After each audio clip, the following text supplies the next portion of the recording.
It's Monday morning. You're watching the Kaiser Report, and I'm John, and I'm coming to you today to talk about what's going on with the Democratic Party. They seem to be eating each other for lunch right now, trying to decide what to do with Dementia Joe and his gaffes that continue, his decline that continues. And they are extremely worried about leaving it to Kamala Harris to pick up the pieces. And whether or not that's going to work will be, we'd have to wait and see. Her numbers across the United States in many, many polls are way below even Joe's at this point because she has a problem with word salad when she does speak publicly. And doesn't bode well for her. She is certainly not an ignorant person because she's made it through the bar, and she was the AG in California. So she has to have something going for her smarts-wise. It's just the communication inability that she has to go forward. Ugh. With regard to Joe's dementia problems, some are saying now that it isn't dementia, that it's Parkinson's and several other maladies that could be causing the freezing, the problem walking, and so on and so on. But this is not a funny situation that we should be laughing at. It's a sad situation that we have a sitting president and an entire political situation that will not allow the exercise of the 25th Amendment when we have someone sitting at the helm with their fingers on the button and the codes to the nuclear launches with this kind of malady that can only function between 10 and 4 in the afternoon. That, coupled with the fact that we have a bunch of Democrats inside of our Congress and Senate that are protecting him at all costs up until now, and now the worm turns, and now they want him out.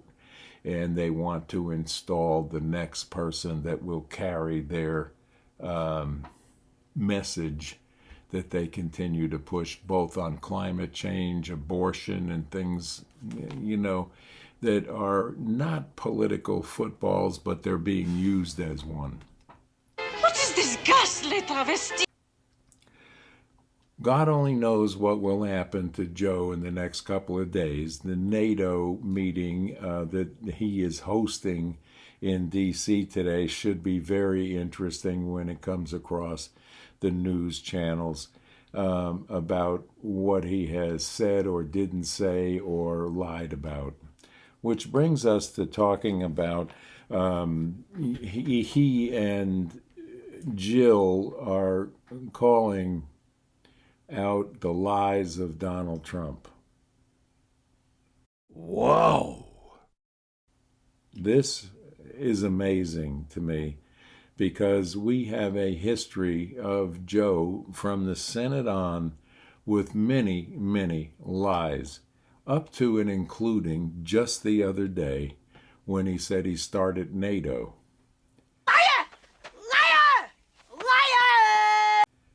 In an interview with Stephanopoulos. So that's just one of probably 17, 18 lies that he has quoted himself as being a truck driver, 18-wheel driver. He's done everything, lifeguard, baseball player, whatever. And this is lie after lie after lie that he comes up with, and no one calls him on it. Every once in a while, the media will sneak out a truth check on him, and we see that he lies on a continual basis. Every time he speaks, he makes up a story or just goes with whatever enters his mind. So, This crazy old loop. So for them to be out in a glass house hurling the liar stone That's not a good situation to be in, because if he gets called on all the lies that he has told in his entire political career, they will be insurmountable. You a rotten liar. So they probably shouldn't take that tact against Trump. They've tried everything else, so now they're going to use, oh, he lied. Well, so did Joe on this debate. If they're talking about the debate, we all know that Donald Trump exaggerates. He comes from Queens, New York, and these people exaggerate. I grew up there. I'm telling you, I know many, many people like Donald Trump. And we do tend to exaggerate because New York is made up of people like that. So is that a pathological liar? No. Is Joe a pathological liar? Yes, in a sense, because he really, I think, believes what he tells you that he has accomplished. Oh, boy. Which is next to nothing in his entire political career. And this 4 years of presidency, which needs to come to an end now with the 25th Amendment, but they're afraid to exercise it. And why are they afraid to exercise it? Kamala Harris. That's fairly plain and simple. So that tact, Jill, is not going to work.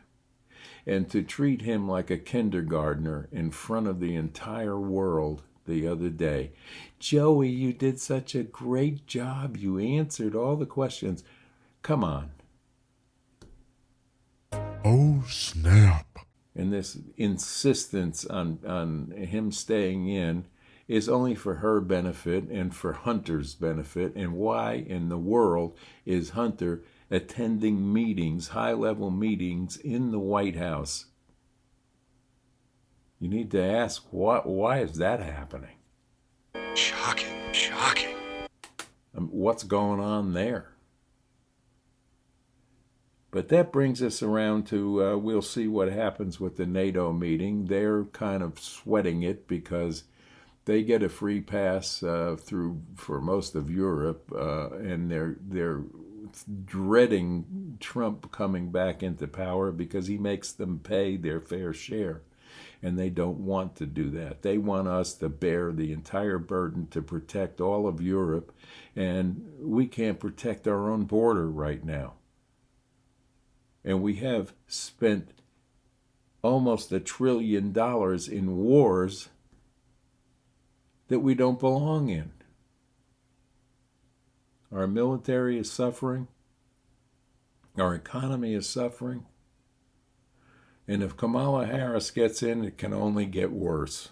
And they know it, but they don't want to give up their leftist agendas and their call for massive climate change and electric cars and green deals and all of the stuff that costs money and doesn't help the current infrastructure. Perhaps not, but have you considered the cost? We're not prepared for a total electric society. Plain and simple. We are prepared, however, to be energy independent if it's done in the correct fashion. And why the left continually fights against this is beyond me. And why the lies have been covered up for 3.5 years by our legacy media is another question that needs to be asked, and asked often, of any candidate that's running for re-election or to replace somebody in a sitting seat right now. And I've told you this time and time again, we need to ask these candidates, what is your solution for this particular problem? What is your solution for what's wrong with the border? How would you fix it? Rhetoric comes out of politicians like excrement comes out of a dog. It's every day, and it's a mess. but they have no solutions to pick it up. So we need to ask, what is your solution for this particular problem? And weigh their answers carefully before you make a vote. And if you're thinking about doing early voting in the face of all of this upset on the Democratic side, you need to reconsider, because you may want to change your mind further down the road when you get closer to November, when they pull the wool over your eyes one more time with a surprise candidate or whatever they're going to do to keep the power in both houses and the presidency. That's what this is all about. Now it's about who is going to be able to get the treasure chest of money that Biden has collected for himself, because it's not easily transferable unless it's Kamala Harris. So be aware and cognizant of that fact, because therein lies the problem. Who's going to get the war chest? The numbers for the Republican side are looking good. You have RFK Jr. that is constantly forgotten and put in the past, or put by, so you don't hear anything he has to say. I want to hear more from the third-party candidate. You hearing this? They owe us that, but for some reason mainstream media doesn't want you to listen, or the left is so powerful that they can destroy this man or try to destroy him like they're trying to destroy the Trump. They're not doing a good job at it anymore. Now, unless they have a fix already planned, which is highly possible, I don't see it changing in the near future. But we should hear from other candidates that are on a ticket in any state. Whether or not RFK Jr. is able to get all 50 states, I don't know. He claims he can get on the ballot in all 50, but we'll see. But we should still hear his points of view, and they're muted. Unless you go on to an obscure YouTube channel and hear somebody that has interviewed him, you don't get the message.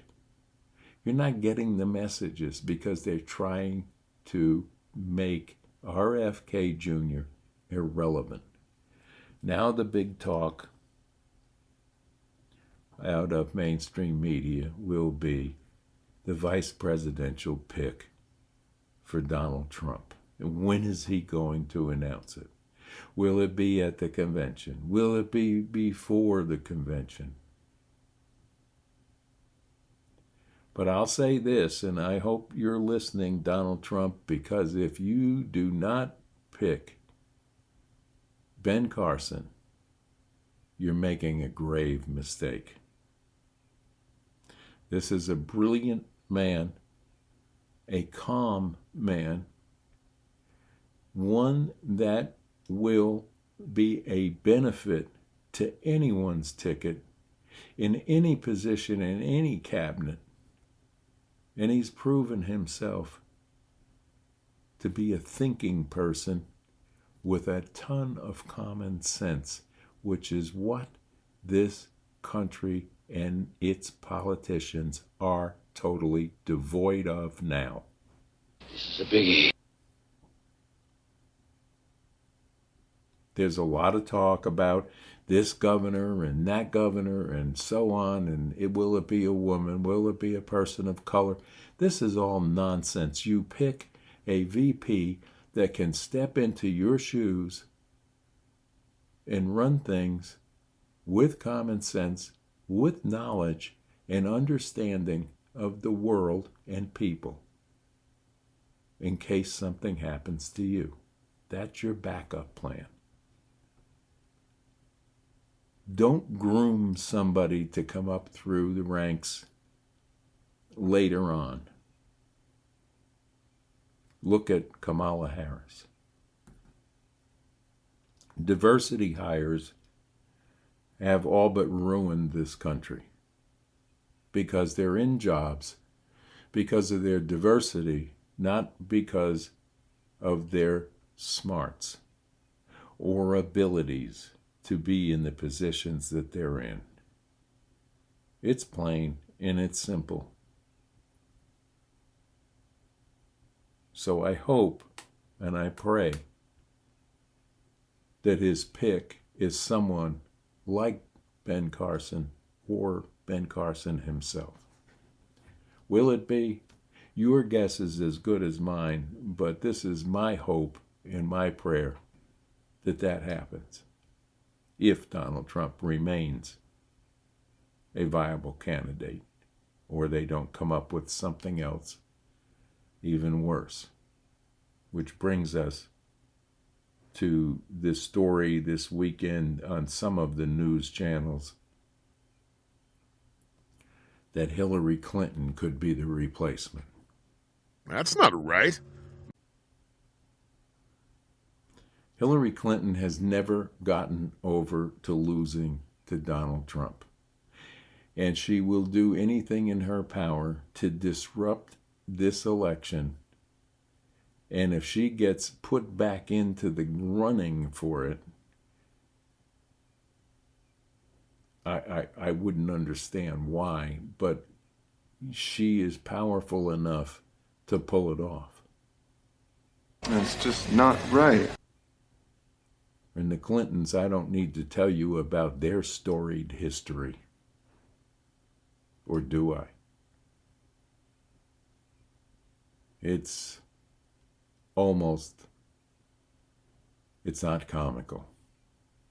It's tragical. So that was the news over the weekend in a nutshell, is the Democrats trying to get rid of one of their own, bury one, and resurrect a new one. And it will continue, I guess, through this week. We have that to look forward to, so there should be some interesting news coming at you tomorrow. We've had a heat wave here over the weekend, but we did get a little rain. We didn't get out to do any filming this weekend because of two things: the heat, the weather, and Kaiser and I kind of stayed in the air conditioning most. But we did get some cookouts for the 4th of July celebration, and the fireworks were going off for 2 solid nights in a row, which upset poor Kaiser. And as I said earlier, if you're going to do fireworks, keep in mind of the poor animals around that are just frightened by it. So anyway, it's a new week. It'll be a new week of breaking news, I'm sure, with all that's going on inside the Democratic Party. Whether or not anything earth-shaking will come, we'll keep our eye on it. We're going to be out and about a little this week, and next weekend we'll probably get some film to you of a small Appalachian town somewhere. We'll look at a good place to go. Maybe we'll pay a visit to Gatlinburg and Pigeon Forge, Tennessee, down where Dollywood is. But I'm not a big fan of going into Dollywood with the crowds. But if we go down during the week, we'll get some film.